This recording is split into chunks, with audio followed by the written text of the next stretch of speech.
Good morning students. 8th class का lesson 2 हम read कर चुके हैं। इसका सार मैं आपको बताऊंगी। लाख की चूड़ियाँ लेखक कामता नाथ जी है। मैंने आपको बताया था कि ये उनकी एक प्रसिद्ध कहानी है। इस कहानी में शहरीकरण और औद्योगिक विकास के ग्राम उद्योग के उजड़ने तथा लोक कलाकारों की पीड़ा को चित्रित करती है। कहानी नाते में रचे बसे गाँव के सहज संबंधों में बिखराव और सांस्कृतिक ह्रास में आर्थिक कारणों को स्पष्ट करती है। कहानी का सार इस प्रकार है। लेखक जब बालक था तो प्रतिवर्ष गर्मी की छुट्टियों में अपने मामा के यहाँ जाया करता था। वह प्राय महीना डेढ़ महीना वहाँ रुकता था। गांव में बदलू नाम का एक मनिहार रहता था। मनिहार मैंने बताया था जैसे कि जो चूड़ियाँ बनाता है। वह लाख की सुंदर सुंदर रंग बिरंगी चूड़ियाँ बनाता था।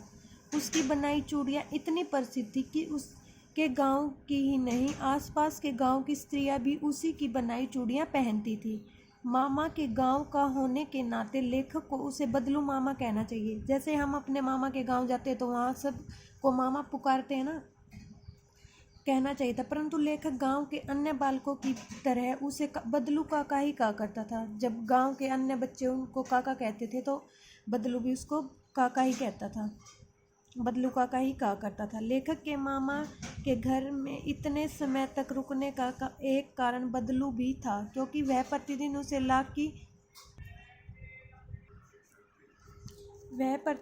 लाख की रंग बिरंगी 1-2 गोलियां बनाकर अवश्य दिया करता था।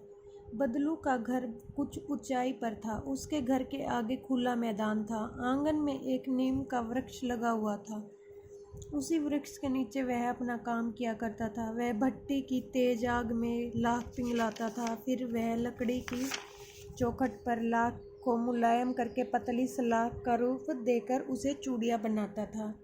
इसके बावजूद वह सारी चूड़ियों को एक साथ बनाकर एक बेलनुमा लकड़ी के गोल गुटके पर चढ़ा देता। चूड़ियाँ रंग कर जब तैयार हो जाती तो उसे निहारता, मानो वह नववधू की कलाई को निहार रहा हो। बदलू चूड़ियों के पैसों में न बेचकर अनाज इत्यादि के बदले देता था। आमतौर पर वह चूड़ियों के मोल भाव में जिद नहीं करता था लेकिन विवाह अवसरों पर वह चूड़ियों को अपनी मनमानी कीमत वसूल करता था। एक बार वह लेखक के मामा के यहाँ किसी लड़की के विवाह पर अड़ गया।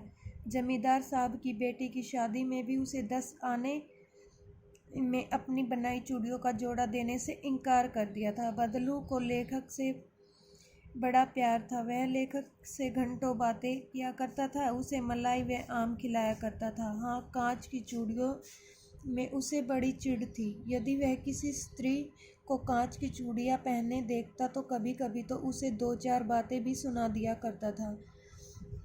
लेखक 2-3 साल तक अपने मामा के यहाँ गया होगा कि उसके पिता की बदली दूर किसी स्थान पर हो गई। अगले 8-10 वर्षों तक वह अपने मामा के यहाँ न जा सका। 8-10 वर्षों के बाद लेखक जब पुनः अपने मामा के यहाँ आया तो इतना बड़ा हो गया कि उसे अब लाख की गोलियों में कोई रुचि न रह गई थी। उसे बदलू का ध्यान न आया।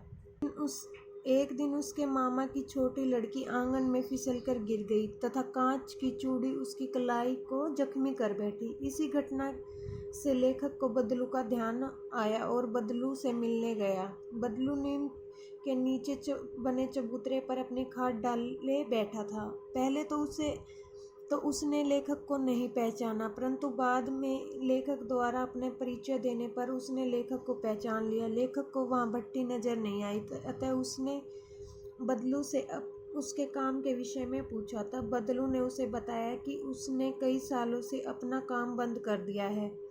बदलू ने बताया कि गांव की सभी स्त्रियां अब शहर की स्त्रियों की तरह कांच की चूड़ियां पहनने लगी हैं।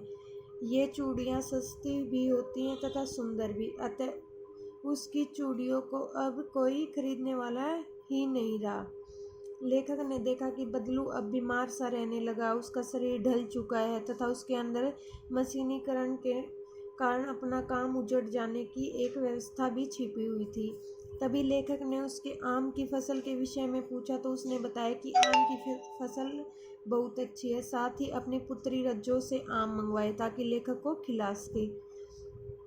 जब लेखक ने उससे उसकी गाय के विषय में पूछा तो उसने बताया कि उस गाय तो 2 साल पहले ही बेच दी।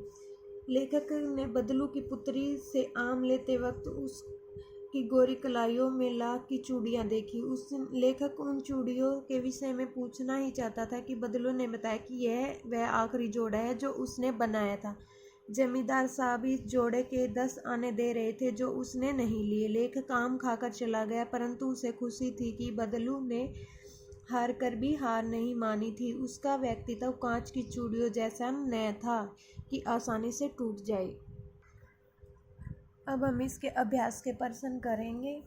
बचपन में लेखक अपने मामा के गांव चाव से क्यों जाता था और बदलू को बदलू मामा न कहकर बदलू काका क्यों कहता था?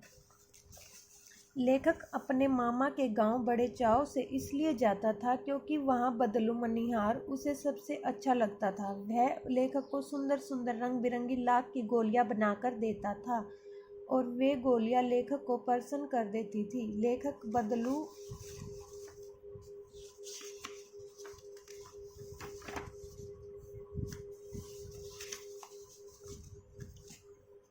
बदलू को मामा न कहकर काका इसलिए कहता था क्योंकि गांव के सारे बच्चे उसे बदलू काका कहकर ही पुकारते थे।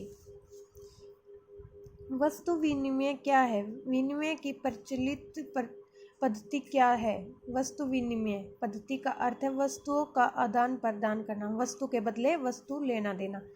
परंतु समाज और वातावरण बदल गया है। अब वस्तु विनिमय पद्धति लगभग समाप्त हो चुकी है। अब वस्तु खरीदने के लिए धन की आवश्यकता पड़ती है। पहले जो लोग थे वो वस्तु के बदले वस्तु खरीदते थे और अब हम पैसे से खरीदते हैं। मशीनी युग ने कितने हाथ काट दिए हैं? इन पंक्तियों में लेखक ने किस व्यथा की ओर संकेत किया है? मशीनी युग ने कितने हाथ काट दिए हैं? इस पंक्ति में लेखक ने बढ़ती बेरोजगारी और भूखमरी की समस्या की ओर संकेत किया है। जिस काम को 10 व्यक्ति अलग अलग तरीकों से करते थे, अब अकेली मशीन सैकड़ों लोगों का काम स्वयं कर देती है। क्वेश्चन नंबर 4, बदलू के मन में ऐसी कौन सी व्यथा थी जो लेखक से छिपी न रह सकी? बदलू के मन में उसके रोजगार के छिन जाने की व्यथा थी जो लेखक से छिपी न रह सकी। इसलिए लेखक बदलू से मिलने के बाद सोचता हुआ कहता है कि इस मशीनी युग ने कितने हाथ काट दिए। क्वेश्चन नंबर 5, मशीनी युग से बदलू के जीवन में क्या बदलाव आया? मशीनी युग से बदलू के जीवन में बहुत अधिक बदलाव आया। उसका पैतृक व्यवसाय, लाख की चूड़ियां बनाने वाला व्यवसाय पूरी तरह से खत्म हो गया। उसकी गाय बिक गई थी तथा वह भी बीमार और व्यवसाय उजड़ने की पीड़ा से ग्रस्त रहने लगा। ये क्वेश्चन आपको अपनी फेयर नोटबुक में नोट करने हैं और साथ ही लर्न करने हैं। Thank you.